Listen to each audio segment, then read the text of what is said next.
Bicara lewat pelukan. Dokter, Niar menganjurkan agar Shanum menunggu 1-24 jam sekurang-kurangnya untuk pulang dari rumah sakit. Kondisi Shanum dan Baby A terpantau baik, oleh sebab itu diperbolehkan untuk pulang kapan saja. Ilham dan Dharma izin pulang dan akan kembali nanti secepatnya. Sementara Yayuk pergi ke rumah utama untuk membantu Biija menyiapkan penyambutan kepulangan Shanum dan Baby A. Dan yang masih berjaga di rumah sakit tinggal Zahran dan Airin saja. Keduanya tak bisa menahan diri untuk tetap berada di dekat Baby A. Pagi-pagi Baby A sudah menyusu kuat pada ibunya. Alhamdulillah asinya lancar. Semoga kamu bisa ngasih asi eksklusif ya buat Baby Air ya, Num. Kata Airin sangat bersyukur. Amin, semoga aja mah. Jawab Shanum yang sudah semakin menikmati perannya sebagai seorang mama. ASI adalah bekal pertama terbaik, kamu harus makan makanan bernutrisi dan harus tetap memiliki suasana hati yang baik. Kata Airin sangat telaten merawat Shanum. Itu pasti, Mah. Habis ini kamu tidur aja lagi. Kalau mau sesuatu, bilang ya. Kata Airin benar-benar merawat Shanum dengan telaten. Mama pasti capek, semalaman Mama nggak tidur loh. Mama tidur aja dulu sementara rebahan di sofa. Kata Shanum. Nggak apa-apa, Mama nggak ngantuk kok. Rasanya Mama nggak mau melewatkan waktu bareng sedetik pun sama cucu Mama ini. Pas Mama pulang ke Aussie nanti, pasti Mama akan sangat merindukan kalian. Kata Airin dan matanya setia menatap cucunya yang baru selesai menikmati ASI sang mama. Apa? Mama nggak ada rencana buat menetap lagi di Jakarta? Mama kan bisa tinggal di rumah lama Mama, sama kami semua. Serahkan aja bisnis Mama di ASI sama orang kepercayaan Mama. Usul Shanum. Maunya sih begitu. Ya udah Mama tinggal di sini aja. Kita lihat aja nanti ya. Sini, biar Mama yang jaga Baby Air. Kamu tidur aja lagi, kamu harus recharge tenaga kamu. Airin memangku Baby A dengan sangat hati-hati dari pangkuan Shanum sementara Shanum harus menahan pancaran air susu yang terus keluar. Dia harus memakai pad agar tak sampai membasahi pakaiannya. Alhamdulillah asiku langsung lancar. Oh ya Mah, Bang Zah kemana ya? Perasaan udah keluar lama dari tadi? Katanya mau nyari pakaian ganti sekalian nyari sarapan. Di persimpangan depan sana ada distro milik teman SMA-nya, mungkin ke sana. Kata Airin yang masih ingin membuai Baby Air dalam dekapannya. Oh gitu ya?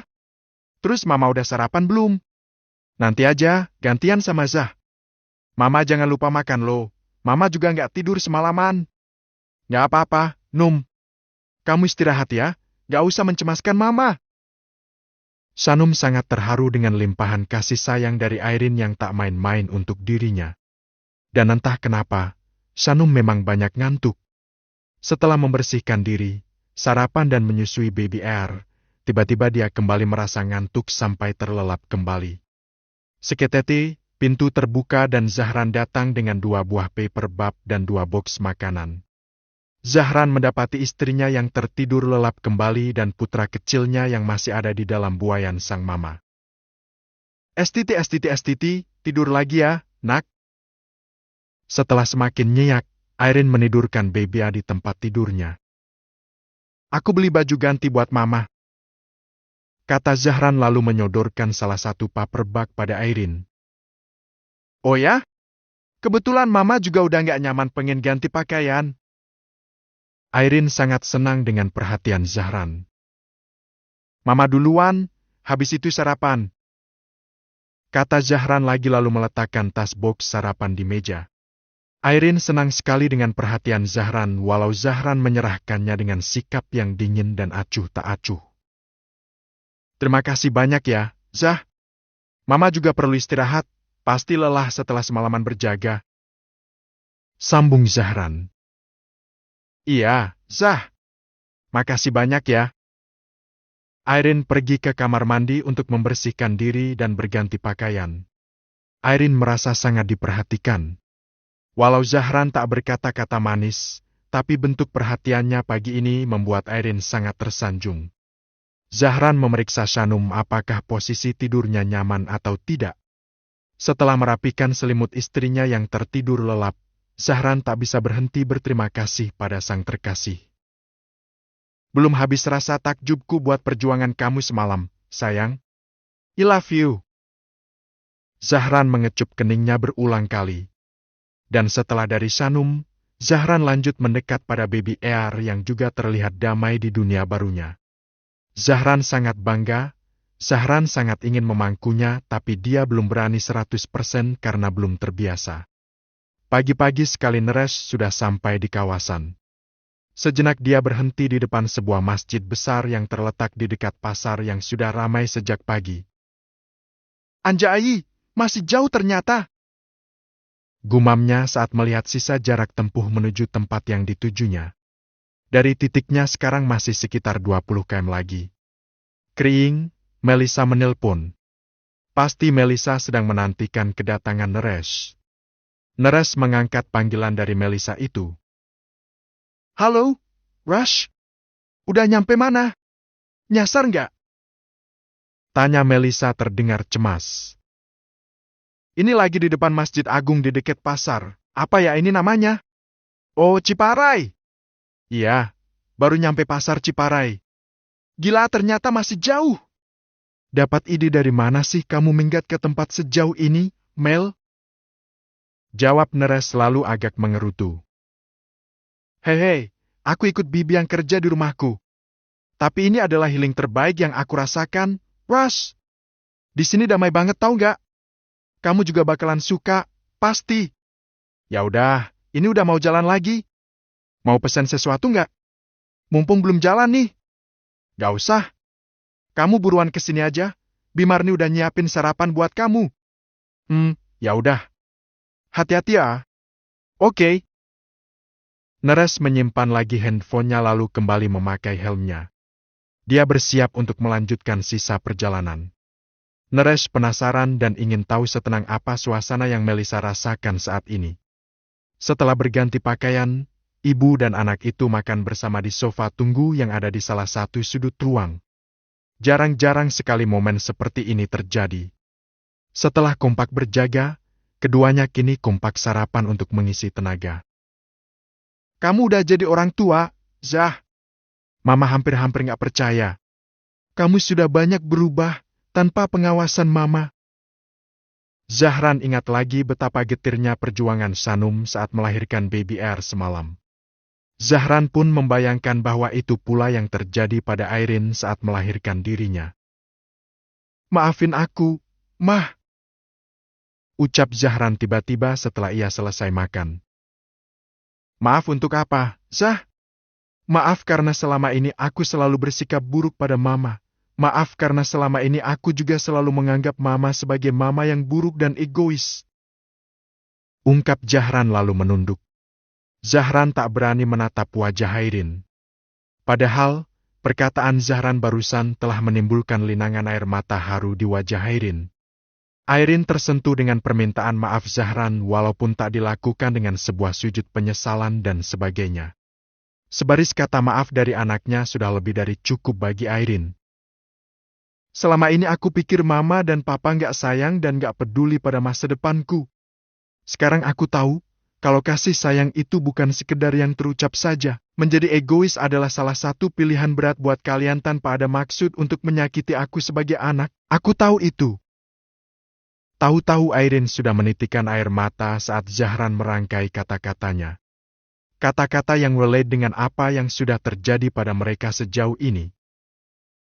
Bagaimana caranya aku bisa mengganti pengorbanan Mama? Zahran terdengar semakin menyesal. Walau kata-katanya sederhana, tapi terkandung makna yang dalam berupa rasa sesal karena sudah bersikap buruk pada sang Mama selama ini. Kamu mau membalas pengorbanan Mama? Tanya Airin lalu meletakkan tangannya di pundak Zahran. Zahran menoleh pada Airin. Jadilah orang tua yang baik buat Baby Air. Jadilah suami yang setia untuk istrimu. Pengorbanan Mama hanya perlu dibalas dengan itu saja. Melihat kamu bersikap dewasa seperti ini, telah mengobati rasa gagal Mama dalam mendidik kamu selama ini. Mama bangga sekali sama kamu, Zah. Justru mamalah yang harus minta maaf sama kamu karena benar-benar gak bisa jadi mama yang baik buat kamu.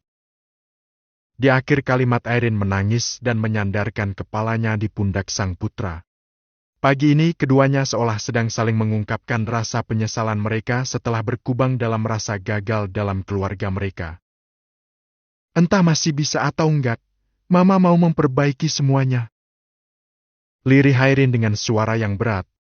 Zahran merangkul Airin dan dengan begitu Airin akhirnya bisa menangis nyaman di dalam pelukan Zahran. Airin malah semakin terisak dan lebur bersama tangisannya. Seumur hidup, ini adalah kali pertama Zahran memeluknya seperti ini. Zahran membiarkan sang mama menangis membasahi pakaian barunya. Zahran juga ingin bicara lewat pelukan itu kalau jauh di lubuk hatinya yang terdalam Zahran sangat menyesal karena telah bersikap sangat buruk pada Airin selama ini. Penyesalan itu menghantui setelah ia melihat pahit getirnya perjuangan Shanum semalam. Langsung terbayang kalau seperti itu pula yang Airin lalui saat melahirkannya dulu. Let's start again. Shanum tidak benar-benar tidur. Dia membenamkan wajahnya di bantal agar tak ketahuan kalau saat ini dirinya ikut menangis haru mendengar obrolan mendalam di antara Zahran dan Airin. Aku tahu, meminta maaf adalah salah satu hal berat buat kamu, Bang. Dan pagi ini kamu mengatakannya, kamu benar-benar hebat. Balaslah pengorbanan Mama Airin dengan sebuah bakti. Aku yakin, hanya itulah yang Mama Airin inginkan dari kamu. Shanum tergoda untuk mengintip momen pelukan Zahran dan Airin. Perlahan Shanum menyipitkan matanya dan hati Shanum ikut lebur merasakan luapan emosi begitu melihat pemandangan super indah di ruangannya saat ini. Naresh sudah sampai. Dia merasa kedinginan. Iklim di daerah itu dengan di Jakarta sangat berbanding jauh. Setelah hampir sampai, Naresh disambut dengan hamparan kebun teh di sisi kanan kiri jalan. Jalanannya lengang tak seperti di ibu kota. Pantesan aja kamu betah di sini, Mel, kata Naresh setelah hampir sampai. Dan tepat di sebuah perkampungan yang ada di area perkebunan teh itu, Naresh melihat seorang perempuan cantik tengah menunggu. Perempuan bermantel tebal dengan pipi yang agak memerah karena kedinginan. Yai, akhirnya sampai juga, sambut Melissa. Naresh menghentikan laju motor sportnya tepat di depan Melissa yang kelihatan sangat senang. Betapa tidak, setelah lebih dari seminggu tinggal di sana, Melissa merasa tak memiliki teman karena dia sangat menutup diri. Betah? Tanya Naresh selalu membuka helmnya. Betah banget, tapi kadang bosan karena nggak ada teman yang bisa aku ajak main atau aku ajak ngobrol. Jawab Melissa. Ayo ajak aku ke rumah. Aku berasa beku nih. Pinta Naresh. Ayo, itu rumah Bimarni. Di dalam dapurnya ada perapian yang biasa dipakai buat masak. Ayo. Baguslah. Naresh menepikan motornya ke halaman kecil sebuah rumah berbilik bambu. Suasana pedesaan yang asri begitu kental terasa membuat betah. Ini temanku, Bi. Perkenalkan Melissa pada Bimarni yang menyambut di pelataran rumah beralas papan kayu itu. Oh, ayo masuk. Mumpung haunya perapian masih nyala. Pagi-pagi gini motor-motoran dari Jakarta pasti capek. Ayo. Ajak Bimarni dengan ramah.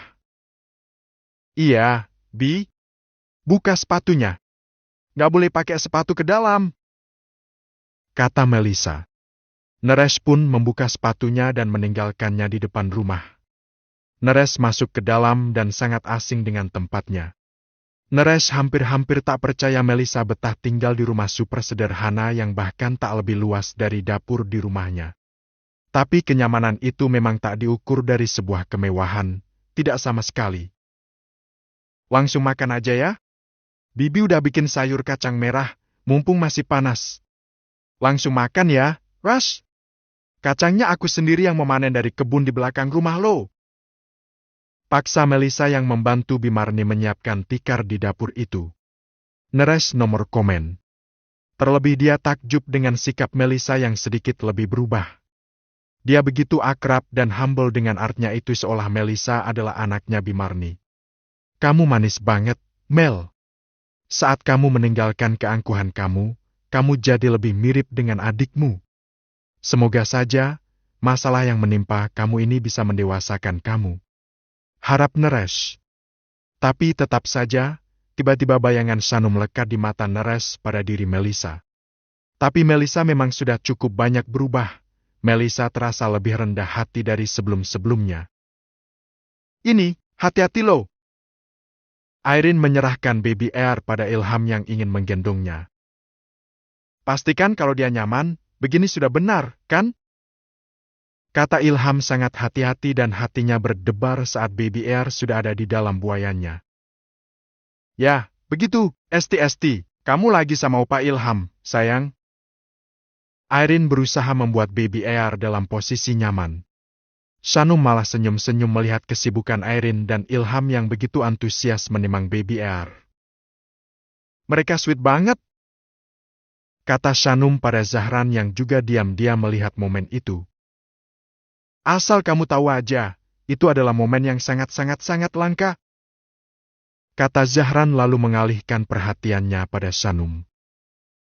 Baby Arkana jadi salah satu pemersatu buat mereka, ya, walaupun gak bersama-sama lagi. Tapi setidaknya mereka bisa tetap menjaga hubungan baik seperti itu. Harap Shanum. Semoga. Sahut Zahran pelan. Aku pengen pipis, linu banget. Shanum meringis saat tiba-tiba kebelet pipis.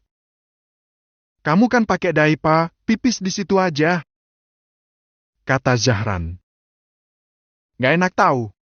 Aku juga belum ganti sejak jam 8 tadi. Abang bisa nggak temani aku ganti di dalam kamar mandi? Pinta Shanum. Ya bisalah, ayo. Zahran selalu siap siaga untuk istrinya yang ingin pergi ke kamar mandi untuk mengganti diaper untuk menahan aliran darah yang masih mengalir dari jalan lahirnya. Zahran membantu Shanum untuk turun pelan-pelan, apalagi Shanum masih merasakan nyilu pada bekas jahitannya. Persalinan pertamanya ini menyebabkan dia mendapat jahitan luar dalam. Kamu mau kemana, Num? Biar sama mama aja. Kata Irene yang juga tak kalah sigap. Aku mau pipis, Mah. Sekalian mau ganti, udah gak enak banget soalnya. Ya udah ayo sama mama. Biar sama Zah aja. Kata Zahran menghandle. Oh, ya udah. Hati-hati ya. Pesan Irene. Iya, Mah. Shanum dan Zahran pergi ke dalam kamar mandi meninggalkan Irene, Ilham dan baby Air. Ilham kembali merasa dejavu seolah sedang menjelajahi waktu ke tahun di mana Zahran lahir. Baby Air yang ada dalam buayanya saat ini sangat mirip dengan Zahran waktu bayi. Irene kembali mendekat pada Ilham yang tak lepas memandangi wajah cucunya. Kalau nanti aku sudah kembali ke ASI, tolong jaga cucuku ini baik-baik ya. Kata Irene memulai obrolan.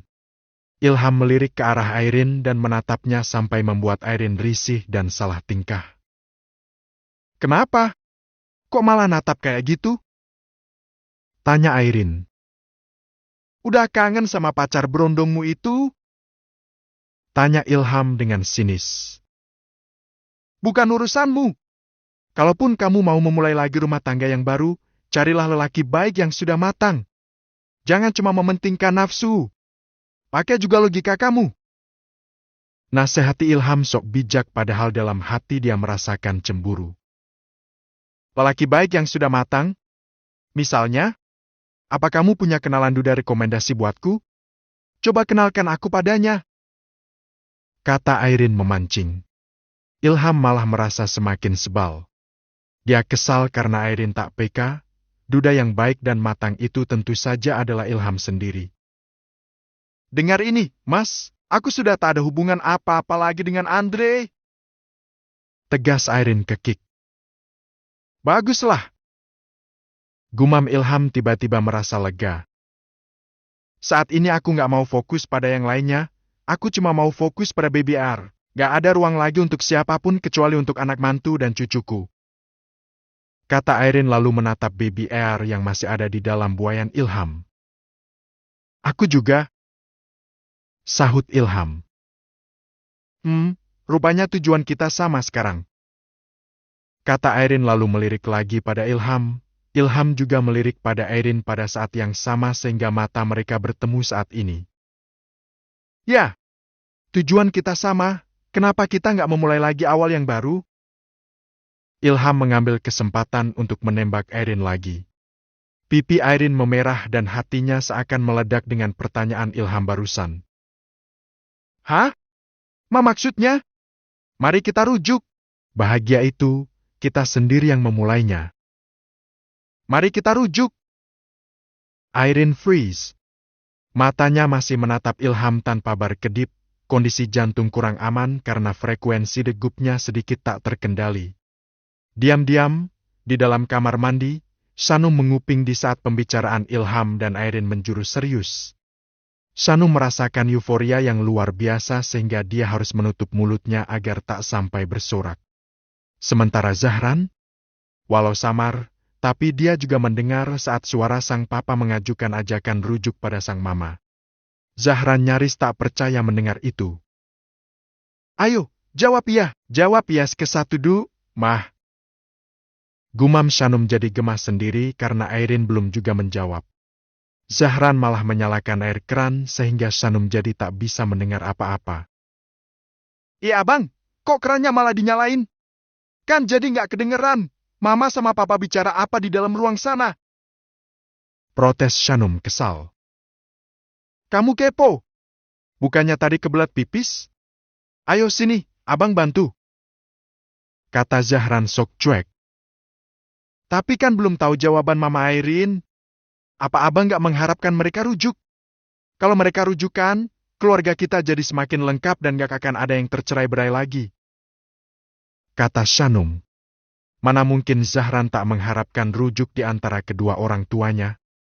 Hanya saja Zahran terlalu gengsi untuk ikut bersorak senang seperti Sanum. Abang, apa? Abang senang kan kalau mereka rujuk? Kamu nggak perlu tanya itu, kamu pasti udah tahu jawabannya. Zahran masih sulit untuk mengakui. Seneng, kan? Masih nanya aja. Berarti beneran senang. Ya, Abah Will. Kata Zahran gemas sembari mencubit pipi Sanum. Sanum semakin lebar tersenyum. Kebahagiaan datang bertubi-tubi di dalam kehidupannya. Banyak kejutan besar yang datang silih berganti setelah ia mampu melewati berbagai badai ujian. Ayo cepat, gak baik kan ngobrol dan kelamaan diem di kamar mandi? Kata Zahran. Iya, tapi masih penasaran sama jawaban Mama Airin. Kira-kira Mama Airin jawab apa ya? Jangan sampai deh Mama Airin menggantung jawabannya. Kata Sanum masih memikirkan jawaban Airin. Kembali ke dalam ruangan. Gimana, Airin? Kamu gak bisa kasih jawaban sekarang? Apa aku harus menunggu jawabannya? Tanya Ilham. Apa mungkin yang sudah terputus bisa disambungkan lagi secara utuh? Tanya Airin agak meragu. Justru, aku telah banyak belajar dari kegagalan yang pernah kita alami sebelumnya. Kalau kamu mau menerima aku lagi, aku akan selalu berusaha mendengarkan kamu, Airin. Aku akan berusaha untuk selalu mengerti semua keinginan kamu. Kata Ilham. Kata-katanya menambah debar di hati Airin. Apa mungkin? Sementara kamu adalah salah satu orang paling egois yang aku tahu. Memiliki anak yang sudah dewasa, menantu yang baik dan cucu yang menggemaskan begini, apa mungkin aku masih bisa menjadi seorang yang egois? Ya, kali aja. Mama Airin masih agak tahan harga. Dan masih ada kepingan puzzle yang belum aku dapatkan untuk melengkapi kebahagiaan itu. Ya ampun, kata-katamu, Mas, sejak kapan sih jadi pintar merangkai kata begitu? Kata Airin bersiap untuk baper kembali. Itu mengalir begitu saja, Airin. Dan kepingan puzzle yang akan melengkapi kebahagiaanku adalah kamu. Airin tersipu. Mana bisa dia tidak baper dengan kata-kata manis dari mantan suami kulkasnya itu. Ya ampun, kamu Mas. Gimana? Apa aku harus menunggu jawaban kamu? Apa kamu gak mau jawab sekarang? Disaksikan oleh cucumu sendiri? Irene menatap baby Air yang terlelap nyaman dalam buayan ilham. Irene sungguh ingin memberikan kasih sayang utuh untuk sang cucu. Lalu, apalagi yang Irene pertimbangkan? Irene, baiklah. Mari kita coba. Semoga untuk kali ini kita bisa saling mendengar dan bisa saling mengerti. Ilham yang mahal senyum pun tak bisa menahan sunggingan bibirnya kala sang mantan menjawab pertanyaannya dengan jawaban yang positif. Jadi, kamu sepakat buat rujuk? Tanya Ilham. Ya, demi baby Arkana. Tegas Irene. Baiklah. Aku akan segera mengatur semuanya agar proses rujuk kita segera terlaksana. Buru-buru banget? Diam-diam kamu kangen ya sama aku? Goda Irene. Ilham hanya tersenyum salah tingkah. Hari ini, dirinya merasa muda kembali. Serasa throwback ke masa-masa pacaran dulu. Debarannya bahkan lebih hebat daripada saat pacaran dulu. Setelah beristirahat, siang harinya, Neres dan Melisa berjalan-jalan motor-motoran membelah jalanan yang di kanan kirinya adalah hamparan teh yang menghijau. Mereka berhenti di sebuah situ atau danau buatan yang tak jauh dari tempat tinggal Melisa saat ini. Gak jadi ke 0 km Sungai Citarum, kita kesini aja, di sini lebih sepi dan lebih cozy. Kata Melisa. Mereka menepi ke sebuah tempat bernama Cianiung. Ada saung dan juga ada jembatan di atas area danau kecil itu. Suasananya sangat nyaman dan menanjakan mata. Sesuatu yang sulit ditemui di ibu kota. Asyik juga ya di sini, otak seketika fresh dan lupa sama kemacetan dan kesibukan di Jakarta. Kata Neres juga ikut menikmati. Kita duduk di sana aja, sambil nyemil bekal yang dibikinin Bimarni. Kata Melisa lalu duduk di sebuah balok kayu di pinggir situ yang biasa dijadikan untuk tempat duduk oleh para pengunjung. Jangan sampai aku juga betah lama-lama di sini. Kata Neres dan tak tahan ingin mengabadikan pemandangan dengan kamera ponselnya. Kamu kan lagi nyusun skripsi, Rush. Fokus deh sama kuliah, jangan kelamaan hellingnya. Kata Melisa. Ya gitu deh. Kapan-kapan aku bisa kesini lagi kalau otak lagi mumet. Seng Siamel udah mengajak aku ke tempat yang damai ini. Welcome. Tapi, lekas pulang dan temui adik kamu, Mel. Kabarnya semalam dia baru aja lahiran. Kata Neres mulai membahas hal yang sangat sensitif. Melisa agak berubah saat Neres membahasnya. Ya, aku tahu. Siza langsung posting momen kelahiran anaknya semalam. Neres melirik ke arah Melisa yang jadi murung tak semangat. Neres menyimpan ponselnya lalu duduk di samping Melisa. Begitu aku tahu prahara di dalam keluarga kamu, aku sampai sad dan ngerasa kalau itu seperti sebuah perang gila. Bagaimana bisa, kamu sama Shanum, ternyata adalah saudara seayah, dan itu semua terungkap setelah 20 tahun lamanya. That's a real plot twist ever. Kata Neres mengungkap perasaannya setelah mengetahui rahasia kelam arsen. Walau Melisa menutup diri dan Shanum menutup kasus itu setelah memaafkan arsen, tapi rahasia itu akhirnya menjadi konsumsi orang-orang setelah Diana mengumbarnya di media sosial. Neres juga mengetahui itu semua dari mulut ke mulut secara Neres adalah salah satu circle pertemanan Melisa. Aku nggak ngerti, Rush, kenapa Tuhan membuat takdir seperti ini buatku? Kalaupun aku harus punya saudara di luar pernikahan Mami dan Papiku, kenapa orangnya harus si Shanum? Nyesek banget, Rush. Nyesek banget. Aku merasa dikhianati sama semua orang. Inau! Kamu pasti down banget dengan ini semua. Neres berempati dan menyimak cerita Melisa. Ini gak adil buatku. Lirih Melisa. Gak adil juga buat Shanum. Tukas Neres. Please deh, jangan membelah dia di depanku. Protes Melisa. Bukan gitu, Mel. Aku cuma bersikap objektif aja. Apa yang sudah terjadi ini adalah pukulan telak buat kamu dan buat adik kamu. Oh iya ya, aku lupa. Kalau kamu juga adalah bucinnya si Shanum. Dengus Melisa lalu melempar senyum sinis pada Neres. Ayolah Mel, open-minded. Apa kamu pikir Sanum nggak terluka dengan perhara ini? Melissa terdiam dan tak berkomentar. Setelah 20 tahun, dia baru tahu siapa orang tua kandungnya. Itu pasti menyakitkan. Tambah Neres. Dan yang aku tahu, Sanum nggak menuntut siapapun. Dia nggak menuntut Om Arsen dan dia nggak berusaha menyalahkan siapapun. Nggak juga menyalahkan kamu. Neres terus bicara sementara Melissa diam-diam mendengarkan. Rasa sakit hati itu, cuma kita sendiri yang bisa menyembuhkannya, Mel. Berdamailah dengan keadaan, terima takdir yang sudah digariskan ini. Kembalilah pada orang tua kamu walau mereka sudah nggak utuh lagi. Perbaiki yang sudah berantakan. Bahagia itu kita sendiri yang memulai. Melissa melirik ke arah Neres. Kata-katanya mempengaruhi Melissa. Apa yang Neres katakan memang benar semua. Semuanya sudah berantakan, Rush. Beberapa puing-puingnya sudah hilang, udah nggak bisa menjadi utuh lagi. Lirih Melissa dan sedari tadi dia sudah tak tahan ingin menangis. Ada kok, puing-puingnya ada. Cuma ya kamu perlu mencarinya. Hah?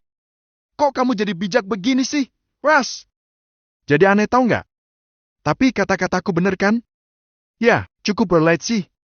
Mau hati kamu semakin tenang dan damai? Tanya Neres seperti sebuah tawaran. Ya maulah, tapi aku buntu. Belum tahu jawaban untuk itu. Temui Sanum, bicara dari hati ke hati. Lepaskan semua kebencian dan sentimen di hati kamu terhadap dia. Aku yakin sih, kalau Sanum juga berharap bisa berdamai dengan kamu, mengenal kamu sebagai saudaranya dan memeluk kamu sebagai kakaknya. Melissa menatap Neres, belum jelas terbaca apakah Melissa menerima perkataan Neres atau muak dengan nasihat dari mantan bucinnya itu. Sah. Neres tidak menginap